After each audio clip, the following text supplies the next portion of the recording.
নবীজি একদিন আসরের নামাজের সময় বসে রয়েছেন, এমন সব সাহাবীগণ কি নবী আসরের সময় বসে রয়েছেন, এমন সময় হঠাৎ করে উঠি আসছে নবীজির কাছে। নবীজি হঠাৎ করে উঠি আসার পর নবীজি মলিন মুখ হয়ে গেছে, চেহারা মোড়া। কোনো সাহাবী নবীজিকে জিজ্ঞাসা করার সাহস পায় না। হঠাৎ করে নবীজি বললেন যে আমার মুখ চেহারা মলিন হয়েছে, তুমি আমাকে জিজ্ঞাসা করার কেউ সাহস পাও নাই, বলল কি কারণে হয়েছে? কিছুক্ষণ আগে আমাদের রুহি ছিল, তোমাদের মধ্যে যারা সাহাবী তাদের মধ্যে তার একজন সন্তান জন্ম নেবে, সেই সন্তান আমার ইমাম বংশের সুমনে বিরাজ করছে। এই কথা বলার পর সাহাবী বললেন, ইয়া রাসূলুল্লাহ, আমরার মধ্যে এমন সাহাবী কে আছে আপনার বংশের নিম্বরে বিলাস করব? আমরা আপনার জন্য জীবন দিছি, কুরবান দিতেছি ইসলাম ধর্ম প্রচার করার জন্য, আপনি বলুন। তখন নবীজি বললেন না। নবীজি কিছুক্ষণ করে বললেন, সাহাবীরা বললেন, ইয়া রাসূলুল্লাহ, আপনি যদি না বলুন আমরা সব সাহাবী আত্মহত্যা করব। এই কথা বলার পরে নবীজি বললেন যে তোমাদের মধ্যে হযরত মাবিয়ার ঘরে এক সন্তান জন্ম নেবে, সেই সন্তানেই এই আমাদের বংশকে সমূলে বিনাশ করবে। এই কথা বলার পরে হযরত মাবিয়া কম্পিত হইয়া বললেন, ইয়া রাসূলুল্লাহ, আমি আমার জীবন যাবে তবু আমি এই জীবনে আর বিয়ে শাদী করতাম না। এই প্রতিজ্ঞা ফোন করলেন। প্রতিজ্ঞা করার পর ফোন করে সবার জন্য দোয়া করিয়া নবীজি দোয়া করলেন, যার যার স্থানে চলে গেলেন। হঠাৎ করে রোজা মুবারক তাকিয়া এই হযরত মাবিয়ার বাড়ি একটু বিলম্ব দূর। উনি কি করছে, রাস্তার মাঝে যাওয়ার পরে একটা প্রস্রাবের ব্যাগ হয়েছে। প্রস্রাবের ব্যাগের পরে উনি যখন প্রস্রাব করছে, করার পরে ডিলা কোনো লোয়ার জন্য যখন ডিলা লইতে গেলেন, হঠাৎ করে ডিলা লোয়ার পরে তার মৎস্য আমার মাঝে এমন একটা বিষাক্ত বেদনা উঠলেন, বেদনা অস্তিত্ব হয়ে গেলেন। আর কিছুই বলতে পারেন না, বেদনা সারা রাত্রে বেদনা হইতে লাগলেন। একে একে সবাই ইমাম নবীজি দ্বারে বলতে লাগলেন, ইয়া রাসূলুল্লাহ, যে হযরত মাবিয়ার এমন একটা রূপ হয়েছে, এই রূপ তো আমনে ছাড়া ভাড়া করার জন্য নাই। নবীজি বললেন, যাও তোমরা এক গ্লাস পানি নিয়ে আসো। সাহাবীরা নিয়ে নবীজির সামনে এক গ্লাস পানি নিলেন। পানি নিয়ে যখন দিবেন এমন সময় আল্লাহ রাব্বুল আলামিন উহির মাধ্যমে বলছে, ইয়া রাসূলুল্লাহ, আপনার এই কুয়ার আজকা কাম হবে না, তার এরপর তো স্ত্রী দর্শন না করলে তার এই রোগ আর ভালো হবে না। এই কথা বলার পর নবীজন পানি কুয়ার দিলেন না। তখন বললেন, তার একপর তো বিয়া, তার দর্শন, স্ত্রী দর্শন ছাড়া তার রোগ ভালো হবে না। তখন সাহাবীরা একে একে সবাই বলতে লাগলেন, মাবিয়াকে বললেন যে আপনি তিরি ছাড়া আমাদের আর এই রূপ বলা হবে না। মাবিয়া বললেন, আমার জীবন যাক তবু আমি আর জীবনে বিয়ে করবো না। এই কথা বলার পরে বেদনার যন্ত্রণা আরো অস্তিত্ব হয়ে গেলেন। আস্তে আস্তে বেদনা এমন প্রতিক্রিয়া হইলেন, নানারও জ্ঞান হারা হয়ে গেলেন। তখন বললেন, যখন মানুষের একটা রোগ হয়, মানুষের যখন রোগ হয়, ওষুধ যে কোনো সময় কত সহ্য করতে পারে। তখন সে সাধ্য মতো নবীজি বলছেন, সে স্বীকার করলেন যে আমার বিবাহ করাইলে এমন একটা বয়স্ক মহিলা আমার বিয়ে করাইবেন যে মহিলাটা জীবনে যাতে হাজত না হয়, তার কোনো সন্তান না হয়। এই কথা সাধ্য মতো সাহাবীগণ সবাই গেলেন গেছেরা তারে নবীজির সুন্নত মতো একটা বিয়া করাইলেন। বিয়া করার আল্লাহর গুণ বুঝার কোনো শক্তি নাই। তখনই বিয়া করার তার হাজত নাই, তার হাজতের আবির্ভাব হলেন। আবির্ভাব হওয়ার পরে তার ঘরে এক সন্তান জন্ম নিলেন। সন্তানের জন্ম যখন হলেন, তখন আস্তে আস্তে মাবিয়ার মহব্বতগুলি তার সন্তানের প্রতি অনুভক্ত হইতে লাগলেন। নবীজির মহব্বত থেকে তার একটু দূরে দূরে চলে যেতে। হঠাৎ করে তার ঘরে সন্তান জন্ম নিলেন। সন্তান আস্তে আস্তে বড় হইতে হইতে তার বড় হয়ে এলেন। তার নাম রাখলেন এজিদ। যখন এজিদ তার চলাফেরা করার আচরণে চাল চলনে হঠাৎ করে ইমাম হুসেন এবং হাসান রাদিয়াল্লাহু তাআলা থেকে তার বক্র মিজাজ হয়ে যায়। বক্র মিজাজ হয়ে যাওয়ার পরে যখন বক্র মিজাজ হয়, তখন আর কিছু বলতে পারে না। হঠাৎ করে একদিন মাবিয়া বললেন, ইয়া রাসূলুল্লাহ, আমার যে বেশে আপনি বেশ ধরাইছুন, আমি তো আমার এই সন্তান নিয়ে আমি এই দেশে থাকতে পারবো না।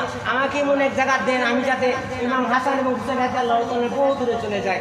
তখন নবীজি হযরত আলী রাদিয়াল্লাহুকে ডাইকা বললেন যে, শুনো, যখন হযরত মাবিয়া একটা রাষ্ট্র চাইতেছে, তুমি চিন্তা করে দেখো। তখন হযরত আলী রাদিয়াল্লাহু তাআলা বললেন যে, আমাদের এই কুফার যে আমাদের দামেস্ক শহর, উনি দামেস্ক শহর তাকে লিখে দেন। তখন রাসূল নবীজি এবং হযরত আলী রাদিয়াল্লাহু তাআলা আনহু একটা পাত্রের মধ্যে লিখিয়া বাদশাহী একটা সনদ দিয়া তারে দামেস্ক শহরে পাঠাই দিলেন। হযরত মাবিয়া দামেস্ক গিয়া সুখ শান্তিভাবে বসবাস করতেছে, রাজ্য পরিচালনা করতেছে। আছে। আস্তে আস্তে ইজিদের বয়স 18 বছর পূর্ণ হয়ে গেছে, ইজিদ বড় বালক হয়ে গেছে। তখন ইজিদের শাসন আমল হইল মারওয়ান, আর হামামের এই হযরত মাবিয়ার মন্ত্রী হইল হামাম। তখন ইজিদ 18 বছর পূর্ণ হইল, হওয়ার পরে বলছে বাপ্পা আমি তো হরিণ শিকারে যাব, আমি হরিণ শিকার করবো। তখন ছেলের প্রতি এত মহব্বত আর এত আকর্ষণ হইল, তখন সৈন্য সামন্ত দিয়া তারে ওই যে যুদ্ধে ওই হরিণ শিকারের জন্য পাঠাই দিল। এখন হরিণ শিকারের জন্য রুয়ানো হইয়া একটা নগর দিয়া যাইতে লাগলেন। হঠাৎ করে রাজার ভূতে রাজার ভূত যখন মানুষ রাস্তাটা দেখে অনেক মানুষ দেখার জন্য আফসোস করে, এই রাস্তার যখন এই নগরে যাইতেছিলেন হঠাৎ করে এক মহিলা তার দরজা বন্ধ করলেন। যখন ঘুরাতে গেছি দেখলেন যে একটা নূরের জনক একটা মহিলা আমার দিকে দরজা বন্ধ করেছে। আমি বাচ্চার পুত এজিদ, আমার দেখলে হাজার হাজার মহিলা সামনে খালিতে হ্যাঁ, এই মহিলাকে আমি ঘুরা ফিরাও, আমি আর ইয়েতে যাব না, ওই যে শিকারে যাব না, সরাসরি ঘুরা ফিরাইয়া সে তাড়াতাড়ি তার রাজমহলে গেলেন। ইয়াসের রাজমহলের হাত বন্ধ করিয়া এজিদ করে রইলেন। তখন আমার মারওয়ান এবং হামাম এবং মাবিয়া বলতে লাগলেন আমার ছেলে হে মারওয়ান, আমার ছেলে শিকারে গেলেন, তখন আমার ছেলে শিকার হইতে আইসা এই অবস্থা কেন হইল, তাকে জিজ্ঞাসা করো। তখন 3 দিন পর সে দরজা বন্ধ করার পরে জিজ্ঞাসা করতেছে শুধু, আর কিচ্ছু বলে না, তার একটা রূপের মোহিত হয়ে গেছে। তখন তো হস্তে হস্তে বলতে বলতে মারওয়ানের কাছে বললেন, মারওয়ানে বললেন যে হুজুর আপনার ছেলে তো একটা রমণী দেখিয়া তার উসারা হয়ে গেছে, রমণী এসে বিবাহ করতে চায়। তখন কইলে মাবিয়া কইল যে তার তত্ত্ব লাগাও, এই মহিলা কখনো খুঁজকালে তার বাসস্থান কখনো। এখন তত্ত্ব লাগাই দেখে ওনার নাম বিবি জৈনব, আব্দুল জব্বারের স্ত্রী, ওনা বিবাহ হয়ে আছে না, আর কোনো সন্দেহ নাই। তখন বললেন, তখন মারওয়ানে হযরত মাবিয়া বললেন আর ঈশ্বর না, সেটা তো জঘন্য অপরাধ, আমার দ্বারা সম্ভব না। কোনো মতো ছেলে কানা মাও বললেন যে যদি এই কাজটা করে দিতে হয় মারওয়ান, তাহলে তোমার আমি লক্ষ টাকা বলছি, আমার ছেলেকে বাঁচাতে হবে। এই কথা বলার পরে মারওয়ানি ক্রিকেটে বুদ্ধিবন্দি করে একটা চিঠি লেখলেন আব্দুল জব্বারের কাছে। আব্দুল জব্বার এবং বিবি জৈনব এরা সুখে শান্তিতে বসবাস করে, এর ধার্মিক লোক, আল্লাহ তারা কিছু সেরা বুঝে না। হঠাৎ করে একটা চিঠি দিয়া তার এই আব্দুল জব্বারের বাড়ির মধ্যে ভাড়াইয়া বললেন, হ্যাঁ আব্দুল জব্বার তোমাকে রাষ্ট্রপতি ডাকছে, অর্থাৎ রাষ্ট্রপতি একটা চিঠি দিলে তো তার অনেক সম্মান করে, যে আজ দিতে বলছে তুমি যদি রাজ দরবারে যাইতে। আব্দুল জব্বারের স্ত্রী যখন এই চিঠি দেখিয়া তার মনে মধ্যে আতঙ্কিত হল, আমরা তো রাজ দরবারে কোনো দাঁড়াদারি না, রাজ দরবার কেন আমাকে রাখলো। এই কথা বলার পরে আব্দুল জব্বার একজন দুজনে আগলে দিচ্ছে, আরে বেটা তোর ভাইকে বলো রাষ্ট্রপতি তোর চিঠি দিচ্ছে, না জানি তোর অনেক গুলি বানাইবো। এই কথা বলার পরে আব্দুল জব্বার তার রাজ দরবারে চলে গেলেন। রাজ দরবারে চলে যাওয়ার পরে সসম্মানে মারওয়ান এবং এই যে তারে সাগর তলে গালিচা দিয়া সসম্মানে তারে স্থান দিলেন। তারা স্থান দিয়া করলেন যে ভাই তুমি বসো, তোমাকে আমরা সুসংবাদের কালকে তোমার সাথে কথা হবে। আব্দুল জব্বার শান্তির মধ্যে ফোন দিলেন, হওয়ার পরের দিন সকালে উঠলেন, কইল হে ভাই আব্দুল জব্বার তুমি তো বড় ব্যবসায়ী একটা, আমি তোমার সাথে ব্যবসা করতে চাই, তুমি কি রাজি আছো? তখন আব্দুল জব্বার বলেন আরে আমি তো শুধু মানুষ, শুধু ব্যবসা করি, আমি তো ব্যবসা করতে পারবো না, তোমাদের সাথে ব্যবসা করতে হবে। এই কথা বলার পরে তখন আব্দুল জব্বারের কথা বললেন, আব্দুল জব্বার ধনের লোক সম্মত হয়ে গেলেন ব্যবসা করার জন্য। কিছুদিন আব্দুল জব্বার থাকার পরে হঠাৎ করেছে ভাই আব্দুল জব্বার আমার একটা কাজ, তোমার সাথে আমি পার্টনার ব্যবসা করবো, আমার এক বোন আছে সালেহা, তারে বিয়ে করবো। আব্দুল জব্বার মহা বিপদে পড়ে গেলেন, আরে আমি এই সময় যে আমি এত সুন্দর স্ত্রী, এত ভালোবাসা বইয়ের আমি তারে বিয়ে করতে হবো, মহা বিপদে পড়ে গেলেন। করার পরে সে অনেক লোক দেখেন প্রবঞ্চনার পরে আব্দুল জব্বার শিকার হয়ে গেলেন। শিকার যখন হয়ে গেলেন তাদের বিয়ার আসর, বিয়ার সাজন সাজতে লাগলেন। সাজার পরে যখন বরাতের মতো যে গোর হইলেন আব্দুল জব্বারের জামায় সাজায় আনলেন। সাজায় আনার পরে আব্দুল জব্বারে বলতেছে ভাই তুমি তো হেনা আমি এই দিন নিয়ে আসলাম, আমার বোনে বলতেছে যে আগে স্ত্রীকে তালাক না দিলে আমার বোন বিয়া করবে। এই কথা বলার পরে আব্দুল্লাহ জব্বার তো মহা বিপদে পড়লেন, হাতে রুমাল, এরপরে তার ঘরের তারা মানুষ, এরপর রাজার বোন, হাজার হাজার মানুষ সমাবেশ। তখন আব্দুল্লাহ জব্বার ওনার তালাক নামাটা তার শরীর মন্দিরকে লেখা দিলেন।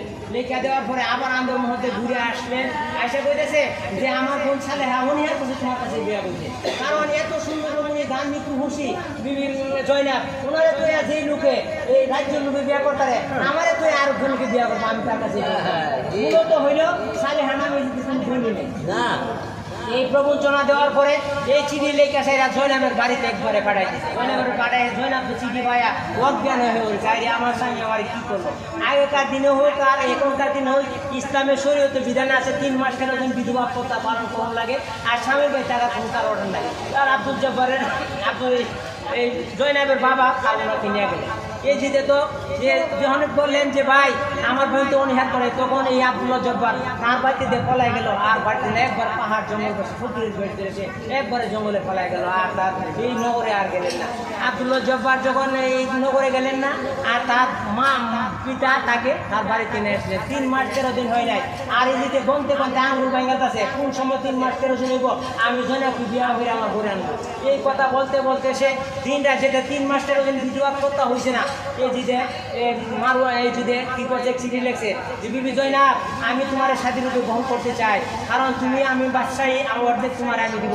এই কথা বলে কি মন অর্থাৎ কাছেকে দিলেন, যে চিঠি লিখে দিলেন। কাছে দিয়ে এই চিঠি লইয়া দামেস্কর তাইকা এই শহরে জব্বরের শহরে আসতে লাগলেন। হঠাৎ করে আকাশ করে নাম আরবের বড় মানে দুই পুরুষ, আর ওনারও ধন সম্পত্তি আকাশে হলেন শিকারে যাইতেছে। হঠাৎ করে কাছে বলতেছে, হে ভাই আকাশ আমাকে, ভাই আকাশ আমাকে এক গ্লাস পানি দেবো, তো আমি খুব ক্লান্ত, তুমি কই যাচ্ছ? আরে আমি চলে যাবে বিয়ার প্রোগ্রাম রয়েছে দিয়েছিতে। আকাশে আর এই সব না চলে তো আব্দুল জব্বারের স্ত্রী, তুমি কেন এই প্রোগ্রাম নিয়ে যাইতেছো? ওই না আব্দুল জব্বার তো কালাক্রামা দিচ্ছে, এই দিন কালাক্রামা আর এই দিনছি। তো আকাশে বলতেছে আমি এত রাজা আর আমি তো ওই দেশের গণমান, আচ্ছা আমার একটা চিঠি নিও, জনের হাতে দিও, আর চিঠিটা পছন্দ করে তুমি এইটা নিয়ে দিও, আগে এই চিঠিটা দিও পরে আমারটা দিও। 2 হাজার চিঠি নিয়ে যাইতে যেতে হাইটটা গেছে। পরের দিন গেছে ইমাম হাসান রাদিয়াল্লাহু তাআলা আনহু হরিণ শিকারে গেছে। ইয়ার হল ইমাম হাসান রাদিয়াল্লাহু তাআলা আনহু দেখিয়া নত শিরে চুম্বন করে কইতেছে, হাসান সাহেব কইতেছে আমার একটি কেজি দে, আমার পিপাসা কাতর। ইমাম হাসান রাদিয়াল্লাহু তাআলা আনহু তার চুম্বা হইতে কিছু খেজুর দিয়া বলেন, হে ভাই তোমার কি ঘটনা, কই যাচ্ছ কি? আরে ভাই আমি তো বিয়ার প্রোগ্রাম রয়েছি। কার বিয়ার? জয়নাবের বিয়ার। আরে সব জয়নাবের কি ঘটনা ঘটলো?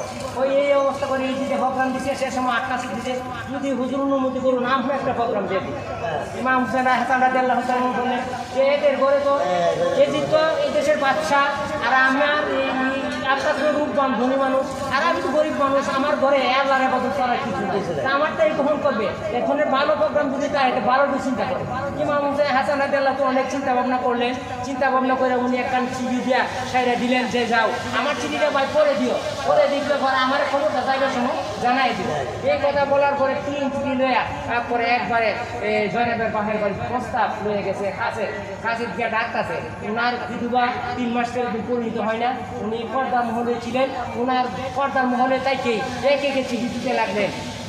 জয়নাবের যখন চিঠি দিতে লাগলেন, এক প্রথম চিঠি দিছে কেজিতে চিঠি পাইলেন, পাইয়া থয়ে দিলেন। পরে দিলেন আকাশের চিঠি পাইয়া উনি থয়ে দিলেন। পরে দিলেন চিঠি ওই ইমাম হাসান রাদিয়াল্লাহু তাআলা আনহু, চিঠি পাইয়া চুম্বন দিলেন। চুম্বন দিয়া তার বুকের মধ্যে রাখিয়া তার সাদরে গ্রহণ করলেন। গ্রহণ করার পরে কাছে দে ওই জিত অপেক্ষা কোন সময় কাছে যাইব, আর আমি বিয়ার প্রোগ্রাম বাজাবো, বিয়ার ঢোল বাজাবো, সাড়ে বাজাবো, তার মনে অস্তিত্ব হয়ে গেলেন। অস্তিত্ব আর হারায়া এবং আনন্দ অনুভব করতে লাগলেন। আমার সুখবর নিয়ে আসবে।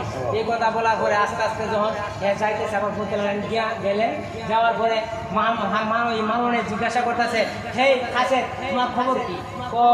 সবার চিঠি রাখছে রাখা সাইরা ইমাম হাসানের চিঠি সে গ্রহণ করছে। আরে সর্বনাশ, এই জিতে রাগে আগুন তুলতে গেছে। আমি এত কষ্ট করিয়া আমি তারাইলাম, আর আজকে হ্যাঁ তো বড় সাহস আমার সামনে প্রতিজ্ঞা করিয়া আজকে এই বিভূষণের বেশে বিবাহ গ্রহণ করছে, আমি তার কি করতে পারি? সে একটা পরামর্শ করে কইতেছে যে এই যে মারণে কইতেছে যে আমনে যে সিংহর সাথে আমনে শিয়াল পরামর্শ সমস্যা, আমনে এমন একটা জিনিস খান যে জিনিসটা পাইলে ইমাম হুসেন বংশকে রাগে রাম হইতে হবে। তো মারণে কইতেছে কি মারণ এই যে কি জিনিস আমি চাইতে পারি?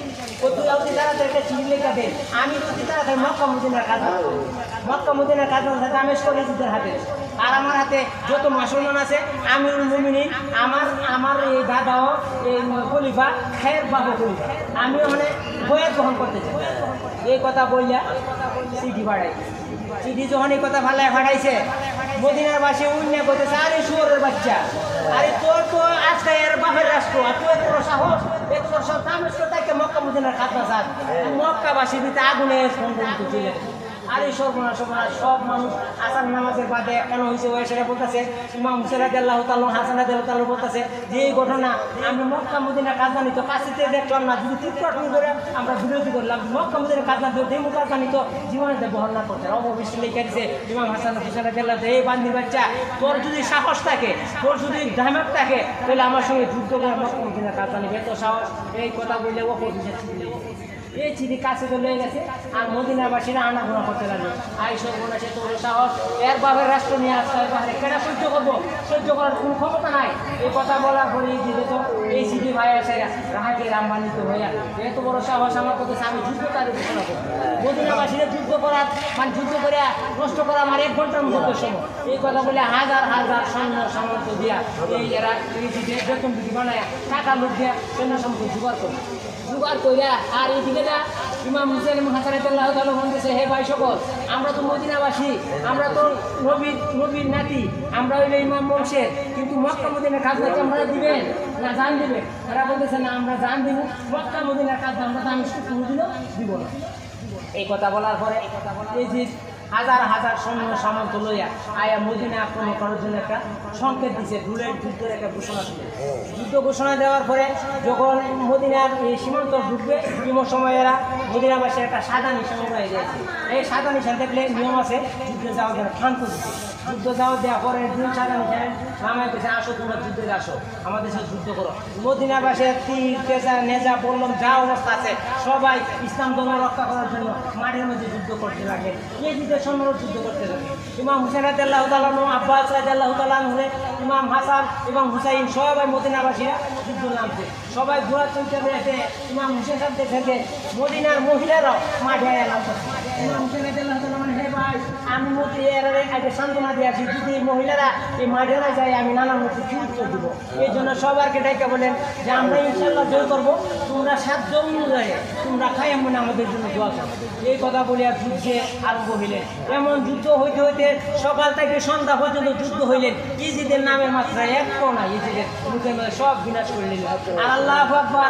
আকবার আল্লাহু কাটতে লাগলেন আর সবাই ইমাম হাসান হোসেন আনজায় ধরতেছেন যত আল্লাহু আকবার করা ইজিদের সৈন্য দুই বিনাশ করে লেছে একটা সৈন্য আর ইজিদের নাই ইজিদের এই তো যুধিষ্ঠির তেজ দেখে ইজিদের সৈন্যরা যারা কিছু আছে এরা ফালাই আসাইরা জঙ্গলের মধ্যে লুকাইছে বড় বড় নেতা হয়েছে ওলিদ মারওয়ান সীমারেরা জঙ্গলে ফলাইছে আর চিঠি লেখছে হ্যাঁ আমরা প্রথম দিন যুদ্ধ করার সময় ইমাম হুসেন রাদিয়াল্লাহু আনহু যুদ্ধের এত তেজ আমরা মতো লোক মারার মতো ক্ষমতা নাই এখন আরো যুদ্ধ দিয়ে পাঠান তারপর তাদের যুদ্ধ এই কথা বলিয়া সাদা নিশান উড়াই বলছে এই সঙ্গে বলছে সাদা নিশান উড়াইতে আমরা সমস্ত যুদ্ধ করবো নাহলে মদিনা ফেরা যাবো এরা নিয়ম হলো নিশান উড়াইলে যুদ্ধ করতে পারে মদিনাবাসীরা সবাই আবার এই স্থানে এসে বসে আসে নিজ স্থানে এই বসে আরাম করতেছে ইমাম হুসেন রাদিয়াল্লাহু আনহু বলেন তোমরা শক্তির বাহবল আজকে এই যে নবীর বংশের নবীর এই নবীর খাতিরে তোমরা করলা যাও তোমরা বিশ্রাম করো এই কথা বলে সবাই নিজ স্থানে ঘুমাই রয়েছে বিশ্রাম করতে আসে আর এইদিকে চিঠি লেখছে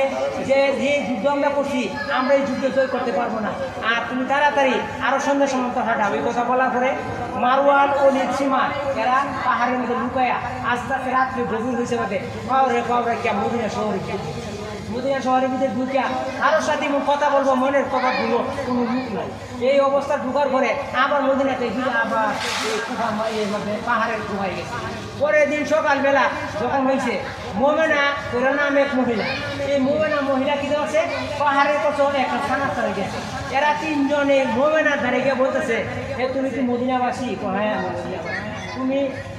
তুমি কি করো তুমি ইমাম হাসান এবং হুসাইন রাদিয়াল্লাহু আনহু চিনো আরে চিনে এরা তো আমাদের নিজের ঘনিষ্ঠ লোক তাহলে তুমি ঘনিষ্ঠ লোক হইলে আমরা তো যুদ্ধ করিয়া একবারে সমূলে বিনাশ হয়ে গেছি তাদের জন্য কিছু করলে তাদেরকে একটা বসবাস করাইতে ওষুধপত্র দিলে তুমি কি নিবা না আমি তো নিব না তার স্ত্রী আছে 3 জন যার ঘরে 3 জন স্ত্রী 4 জন তো হাতের মধ্যে তাহলে আমি তার এক স্ত্রীকে নিয়ে পরামর্শ করি এই কথা বলিয়া জায়েদার বিয়ের মধ্যে গেলেন বলল কি জায়েদা আমি তো তোমাদের ছোট লাগাতে পালন করতেছি ইমাম হাসান রাদিয়াল্লাহু তাআলা আনহু জয়নাবের বিয়ের সাথে করে এখন তোমাদের সাথে অন্য ভাব দেখা তুমি এক কাজ করো এক কবিরাজ আছে কিছু ওষুধপত্র দিব তুমি এই কবিরাজের ধারে চলে যাও এই কথা বলিয়া রাত্রে নিশের সময় 2 জন ঘুমাতে গিয়া ওই ফেরা গুহার পর্বতের ধারে গেলেন পর্বতের ধারে গেলার পরে উমর উসমান এরা বলতে লাগলেন হে তোমরা 2 জন যদি ইমাম হুসেন এবং হাসান রাদিয়াল্লাহু তাআলা রে তোমরা 20 মান করায়া শহীদ করাইতে পারো তাহলে 5000 সোনার মোহর আর তোমাদেরকে এই 5 জন আর জায়েদাকে আমি পাঠানি মানে এই রাষ্ট্রীয় সিংহাসনে বসাবো এই কথা বলার পরে কিছু ওষুধ দিছে, কইছে ওষুধ খাইলেই একটা সমাধান হবে। এরা এই ওষুধ দিয়া এরা দুজন হাতে আসছে, আসে মোহনী মায়া মোমেনা কিছু কিছু তাদের আন্তরিকতা দেখা আবার ঠান্ডার মধ্যে। হঠাৎ করে ইমাম হাসান রাদিয়াল্লাহু তাআলা বলেন, আমি অনেকদিন ধরে জায়েদার গৃহের মধ্যে যাই না, আজকে আমি জায়েদার গৃহের মধ্যে যাই। জায়েদা এই যে কুটিটা একটা মধুর সাথে মিক্সার করে গ্লাসে ধরে ইমাম হাসান রাদিয়াল্লাহু তাআলাকে বলছে যে আপনি অনেকদিন ধরে আমার বাসায় আসেন না, আমি আপনার জন্য সুযত্নে মধু রাখছি, মধুরা পান। ইমাম হাসান রাদিয়াল্লাহু তাআলা যখন মধু দিলেন, এই মধু ইমাম হাসান সাহেব এক টানে পান করে দিলেন। পান করে বিশ্বের জ্বালা উৎফুল্ল হয়ে গেলেন, কলিজা নাভি চিরা দিতেছে। হঠাৎ করে উনি আর কিছু না করলে একবার মধু রোয়াজা মোহরে চলে গেলেন। রোয়াজা মোহরে সারা রাতের থাইকিয়া উনি সুস্থ হলেন। সুস্থ হয়ে আসাইরা আবার বাড়িতে আসছেন, কের বাসা কের কাছে তিনি বলেন। এরপরে যখন এরা শুনলেন যে মোমেনা তো শুনতেছে যে ইমাম হুসাইনের ফ্যামিলির যে বিশেষ সূত্র দিছি রাত্রি কান্নার আওয়াজ। এই কথা বলার পরে কইল যে না, এই বিশ্বে তো কোনো কাজ হয়েছে না, ইমাম হাসান রাদিয়াল্লাহু তাআলা হাসান রাদিয়াল্লাহু কিচ্ছু হয়েছে না। এখন আবার একটা বিষ দিচ্ছে, নেও এই বিষটা তুমি নিয়েও, এই বিষটা দিলে শেষ হয়ে যাবে। এরপরে রাত্রে ইমাম হাসান রাদিয়াল্লাহু তাআলা বললেন যে গত রাতে আমি জয়েদার গৃহে গেছিলাম, আমার অশান্তি ভোগ হয়েছে, আমি আজকে রাতে তার গৃহে যাব। এই কথা বলার পরে জয়েদা কিছু খেজুর একত্র করিয়া খেজুর ওদেরটা খেজুরে বিষ মিশ্রণ করছে, আর ওদেরটা খেজুরের মধ্যে আলেখা দিচ্ছে। ইমাম হাসান রাদিয়াল্লাহু তাআলার সামনে দিয়া খেজুরগুলি ভক্ষণ করতে লাগলেন, যেগুলি ভালো এগুলি জয়েদা খাইতেছে। ইমাম হাসান রাদিয়াল্লাহু তাআলা খেজুরকে ভালোবাসতে উনি একটা দুটো করে তিনটা খেজুর আরম্ভ করে খাইলেন। খাওয়ার পরে বিশ্বের যন্ত্রণা কিয়া উত্তপ্ত হয়ে গেলেন। বিশ্বের যন্ত্রণা সহ্য না করতে পারি আবার রোয়াজা মোহরে চলে গেলেন। রোয়াজা মোহরে সারা রাত্রে তাকিয়া ইবাদত করিয়া ক্লান্ত হলেন। ক্লান্ত হওয়ার পরে আর জায়েদার গৃহে যায় না। ইমাম হাসান রাদিয়াল্লাহু তাআলা মনে মনে কইলেন যে আমি তো আমরা দুই ভাই ছিলাম, আমাদের যেখানে শত্রু সব শত্রু তারা নিয়ে যাক, ঘরের শত্রু পালাইতে পারে না, আমি কি করি? এই কথা বলিয়া উনি অন্তরায় গিয়া আব্বাস রাদিয়াল্লাহু তাআলা বললেন, হে ভাই আব্বাস, আমি কিছুদিনের জন্য মুসলনগরে আমি শহর ছিল, আমি এখানে থাকতাম, আমি কিছু শহর। এই কথা বলে ইমাম হুসাইন রাদিয়াল্লাহু তাআলা বললেন। ইমাম রাদিয়াল্লাহু বললেন যে আমি মুসলনগর যাবো, তোমার মত কি? ইমাম হাসানও বললেন যে হুসেন বললেন যাও ভাই তুমি মুসলনগর। যখন এই মুসলনগর তিনি শহরে চলে গেলেন, শহরে যাওয়ার পরে ওই যদি মনে মনে চিন্তা করতেছে ইমাম হুসাইন রাদিয়াল্লাহু তাআলা হাসান রাদিয়াল্লাহু তাআলা মুসলনগরে চলে গেছে। মুসলনগরে চলে যাওয়ার পরে নবীজির সঙ্গে একটা বিরোধ ছিল, এক খ্রিস্টান ভাতৃ। এই খ্রিস্টান ভাতৃ বললো যে আমি জীবিত তাকে যে নবী উদ্দিনা করতে পারি, তার বংশের আমি একটা ক্ষতি করেছি। এই কথা বলে সে একটা বিষাক্ত তীর বানাইছে। বিষাক্ত তীর বানায়া এই যে দামেস্ক হাঁটতে মুসলনগরে চলছে। ইমাম হাসান রাদিয়াল্লাহু তাআলা আসরের নামাজ হইয়া যখন বসে রয়েছেন, এই যে বিশাল বৃদ্ধ লোক আয়া ইমাম হাসানের খাওয়া হইয়া বললেন, হযরত আমাকে মুক্ত করুন, আমার তো বাড়ি দামেস্ক, আমার বাড়ি দামেস্ক। তো বললেন আব্বাস রাদিয়াল্লাহু তাআলা বললেন যে বললেন হুজুর আমার তো সন্দেহ হইতেছে এই লোক বিষয়তে আইতেছে। তখন বললেন না, তার শেষ বয়স বলছে আমি মাতার জন্ম দিকে তো মুসলমান না। তখন উনি রুমাল মুবারককে মুসলমান বানাইলেন। যখন উনি বললেন আব্বাস রাদিয়াল্লাহু বললেন যে নতুন একটা মুরিদ, এটা তো আমাদের সন্দেহজনক হইতেছে। ইমাম হাসান রাদিয়াল্লাহু তাআলা কয় যে তার 3 মাস 3 বয়স গেছে, আর 1 বয়সে থেকে আর করা কি করবো, শেষের সময় আমার হাতে ধরে চোখ করছে, তাই কিছু বলবে। আর আব্বাস রাদিয়াল্লাহু তাআলা তার খবর রাখে। হঠাৎ করে ইমাম হাসান রাদিয়াল্লাহু তাআলা আসরের নামাজ পড়ে মাগরিবের নামাজের সময় রত হয়েছে। নামাজ পড়ার সময় দেখে নামাজের শেষটা দেখে কোনো শত্রুতা বিষাক্ত তীর দিল। এই অবস্থায় নামাজ যখন শেষ করছে মাগরিবের সময়, উনি যখন বারিন্দাতে বাইরেছেন এবং বিষাক্ত তীর ইমাম হাসানের উপর রক্ত করে মারা। এই তীর ইমাম হাসানের শরীরের উপর না রাখিয়া হঠাৎ করে ওনার পাওয়ার উপর রাখে। পাওয়া মোড়া লাগিয়া রক্তে মসজিদ বসে গেল। ইমাম হাসান রাদিয়াল্লাহু তাআলা যখন এই দেখে আব্বাস রাদিয়াল্লাহু তাআলা মুখে ধরলেন, এমন সময় এই যে দুটো লোক তীরের আঘাত দিয়ে দৌড়াতে লাগলেন। তখন আব্বাস রাদিয়াল্লাহু তাআলা তাকে চুলের মধ্যে ধরে আনলেন, আইনা সেটা জানালেন ইমাম হাসান রাদিয়াল্লাহু তাআলা, ভাই আব্বাস তুমি ক্লান্ত ধর, তারে কোনো কিছু করো না, কারণ তারে কোনো কিছু না, তো এমন দূরে এক আঘাত দিব। তখন আর ইমাম হাসান রাদিয়াল্লাহু তাআলা ভোট দিলেন না দেওয়ার পরে এইদিকে ইমাম হাসান রইয়া করে বিশ্বের যন্ত্রণা উপস্থিত হয়ে গেলেন। এই খবর সারা আরব দেশে চড়াইয়া পড়লেন, মদিনা চড়াইয়া পড়লেন। এই বিদ্রুহের সাইরা দিলেন যে আল্লাহ তারে মাফ করে দিব, তুমি সারা দেবো। বিদ্রুহ জিজ্ঞাসা করলেন যে ভাই বিদ্রুহ, তুমি এই শেষ বয়সে তুমি এই ঘটনা কেন করলা? আমি নবীজির সঙ্গে শত্রুতমা ছিল, নবীজি শত্রুতমা আদায় না করে তার বংশকে শত্রুতমি আদায় করার জন্য আমি শেষ করেছি। আমার কোনো আপত্তি নাই, আমার যত মারুক খণ্ডিত করুক, আমি রাজি আছি, আমার মনের আশা পূর্ণ করছি। এই কথা বলার পরে ইমাম হাসান রাদিয়াল্লাহু তাআলা নূরে ছেড়ে দিলেন। ইমাম হাসান রাদিয়াল্লাহু অস্তিত্ব হইয়া দিনে দিনে এই যে শরীরের গাও মানে পাওয়ার গাও কাটতে লাগলো। হাসান রাদিয়াল্লাহু রাদিয়াল্লাহু বললেন যে ভাই তুমি তাড়াতাড়ি আর সফরে থাকো না, তুমি তাড়াতাড়ি বাড়িতে আসো, তোমার সেবা যত্ন আমি সম্পূর্ণ আমি তোমার করবো। এই কথা বলিয়া ইমাম হাসান রাদিয়াল্লাহু তাআলা যখন বাড়িতে আসলেন, ইমাম হুসাইন রাদিয়াল্লাহু তাআলা সেবা যত্ন করতে লাগলেন। বললেন ভাই আমি তার কি করবো, আমার দুই ভাই ছিলাম, যুদ্ধ করছিদের সঙ্গে এখন দেখতেছি আমার ঘরের ভিতরে শত্রু। ইমাম হুসাইন রাদিয়াল্লাহু তাআলা ভাই আমি বাচ্চা থাকতে আপনারা একটু কিছু করতে পারবে না, এমন সুদূরে খাওয়ান খাদ্য পানি গ্লাস এমন ইয়েতে রাখে কোনো মানুষ যাতে যত্ন না করতে পারে। এক সময় ইমাম হুসাইন রাদিয়াল্লাহু তাআলা খাওয়া, এমনকি ইমাম হুসাইন রাদিয়াল্লাহু পানিটা শহরে চেক করে আল্লাহর নিয়ন্ত্রণের কাজে বাধা দেওয়ার শক্তি নাই। সে সময় মোমেনা এবং জায়েদা আবার এদের ঘেরা করতে গেছে। এরা বলছে তোমরা যদি কাজ সিদ্ধ না করতে পারো 5,000 স্বর্ণ ফেরত দেয় আর নইলে উপায় নেই। আর একটা বিষ দিন শেষ পরীক্ষা নিরক্ষণ বিষ, এই বিষটা তাদের চোখে লাগবে না, এই বিষটা যদি যে কোনো জিনিস সাথে মিশিয়ে দিলে তাদের মিশ্রণ হয়ে যাবে। এই কথা বলার পরে ও যে হিরক্ষণ বিষ দিছে, এরা চিন্তিত যে কেমনে ইমাম হাসান রাদিয়াল্লাহু তাআলা ঘরে ঢুকলে, আর এরা চিন্তিত হইল কেমনে ওনাকে সেভ করবে। এই কথা বলার পরে এরা দুই ভাই একত্রে বসে রাত্রে অনেক সময় হয়েছে ইমাম হুসাইন এবং হাসান রাদিয়াল্লাহু তাআলা সেবা করে ইমাম হুসাইন রাদিয়াল্লাহু তাআলা তার রুমে গেলেন। তখন হঠাৎ করে সাহারা বানু চিন্তা করলেন আমি অনেক দিনের রোজ রোজা মগর যাই না, রোজা মগর করে যাই। ওই সময় তো রোজা মগর চলে গেছেন খেমাদত করার জন্য, আর ইমাম হাসান সাহেবের ঘর খালি শূন্য করে রয়েছে। ইমাম হাসান রাদিয়াল্লাহু তাআলা স্বপ্নে হঠাৎ করে এরা গেলেন, ইমাম হাসান রাদিয়াল্লাহু তাআলা শুয়ে রয়েছে। এরা আর কোনো কিছু না, এখন ছিল একটা মুখ ছিল কাপড়দার ডান না, এই ডান আমি উপরে দা ইয়ে বসাই দিয়েছে বিষটা ইলেকট্রনিক বিষ পানির মধ্যে করে আছে। ইমাম হুসাইন রাদিয়াল্লাহু তাআলা সন্ধ্যা দেখতেছে, নবীজি বলতেছেন ভাই তুমি আর চিন্তা করো না, তোমার আগামী কাইলেও এই কথা নবীজির দেখে আসে চিল্লিতে উঠছে। সারা যখন নবীজি রোজাকে চিল্লেও না দৌড়ে আইছে, আয়া দেখে যেভাবে আসিনি বাবু বলছে আমার এক গ্লাস পানি। হঠাৎ করে রাদিয়াল্লাহু তাআলা পানি দিব এবং পানি যখন চাইছে আর হঠাৎ করে ধ্যান ভঙ্গ হয়েছে, আর ইমাম হাসান রাদিয়াল্লাহু তাআলা স্বপ্নের বিবরণ করতেছে। তখন সারা বানোয়ার চিন্তা না করে ওই কলসি থেকে পানি, এই পানি যখন ওনার মুখে দিলে এই বিষাক্ত হিরোজন্য বিষ এই গলা দেশ হইতে তোদের কলজা টুকরা টুকরা হইয়া পূর্ণ ইমাম সহ্য না করতে পারে, আমার আর সময় নাই, অতি তাড়াতাড়ি আসেন তুমি আমার বাইরে আন। ইমাম হুসাইন রাদিয়াল্লাহু তাআলা খবর নিয়ে অবস্থা এই অবস্থা আসে ভাই আমি তোমার কাছে দেখে গেলাম, আর এই অবস্থা কে তোমার করলো ভাই, নিয়োজিতের কাজে বাধা দেওয়ার শক্তি নাই, আমার আর বেশি টাইম নেই। আমি আমার নানা নবীজিকে সামনে দেখছি, আমি ভাই চলে যাব, আমি আমার এই পরিবার তোমার হাতে সফর করলাম। আর একটা কথা ভাই বলি, আমার ছেলে কাশেম তোমার হাতে সফলাম ভাই, তুমি চিন্তা করো না, কাশেম মেয়ে শকিনের হাতে দিয়ে গেলাম, তারে বিয়ার প্রস্তাব দিয়ে গেলাম। আর বাবা কাশেম তুমি তোমার চাচার মুক্তির বাইরে যাও না, তোমার চাচা যা বলে তা তুমি কাজ করবো, আর আমি তোমার কেতন খবর লেখা যাই, তুমি নিজের বুদ্ধি স্পিরে কিছু না ঠিক করতে পারলে যখন তুমি দূর বিপদে পড়বা এই চিঠি কুয়া দেখো এই কবজ করে দেখো ওই চিঠি লেখা আছে। এই কথা বলিয়া ইমাম হাসান রাদিয়াল্লাহু তাআলা শহীদ হয়ে গেলেন। ইমাম হুসাইন রাদিয়াল্লাহু তাআলা আনহু বরাবরি করে ইমাম হুসাইন কাঁদতে লাগলেন, হ্যাঁ ভাই করে কাঁদতে লাগলেন। এদিকে দেখলেন যে বললেন ভাই তোমরা সবাই চলে যাও, জাহেদার আমার ঘরে আসতে দেবো। ইমাম হাসান বলেছেন সবাই তো বিদায় নিছো, জাহেদার একটু হাঁটতে দেবো। জাহেদার ঘরে আসলেন, জাহেদার বললেন আমি তোমার 370 ছিলাম, তুমি একবার নয় দুইবার নয় 3বার বিস্মান করে আমার শহীদ করলা, আইন পর্যন্ত চলছে না, তোমার বিচার আল্লাহ দিন করবে মালিকে, কিন্তু আমি আল্লাহর কাছে সুপারিশ করবো যতদিন ভিতরে তোমার বেহেশতে না নিছি প্রতিদিন আমি পদগ্রহণ করবো না, যাও।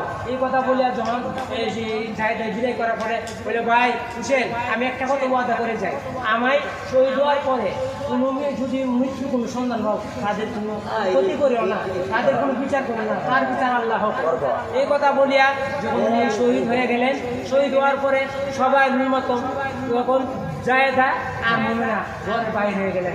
আর দেখলেন মদিনার মাঝে সবাই গরম, এরা না এরা করে হেরা পর্ব গুহাতে চলে গেলেন। গুহাতে চলে গেলেন, উনি শহীদ হওয়ার ইজিদের খবর দিলেন ইমাম হাসান বিস্মান করে শহীদ করাইছি, ইজিদে তো ধুলের নৌকা বাজাই দিছে, আর এই যুদ্ধ করে আমি হাজার সৈন্য মিস করছি, আর দুইটা মহিলার দ্বারা আমার এই কাজ সমাধ হয়েছে, এই মহিলারা আমি স্বর্ণের মোহর দিব, আর এই মহিলারা আমি দেখতে চাই। এই কথা বোঝা করে আর মানে বলছি আমরা তো ওয়াদা করছি বাদশা যে এই মহিলারা রাজধানী বানাইবেন আর 10,000 স্বর্ণের মোহর। তখন ইজিদে বললেন যে না, এই মহিলারা সসম্মানে আর গীত করিয়া আমাদের রাজদরবার এই কথা বলার পরে এরা সসম্মানে এরা দুজনে ইজিদে দামেস্কর শহরে নিলেন। দামেস্কর শহরে নেওয়ার পরে ইজিদ এক রুমে ঘুমাই দিছে আর তাদেরকে শ্বাসান দিয়েছে ইজিদ কাল সকালে আমাদের পুরস্কৃত করবে।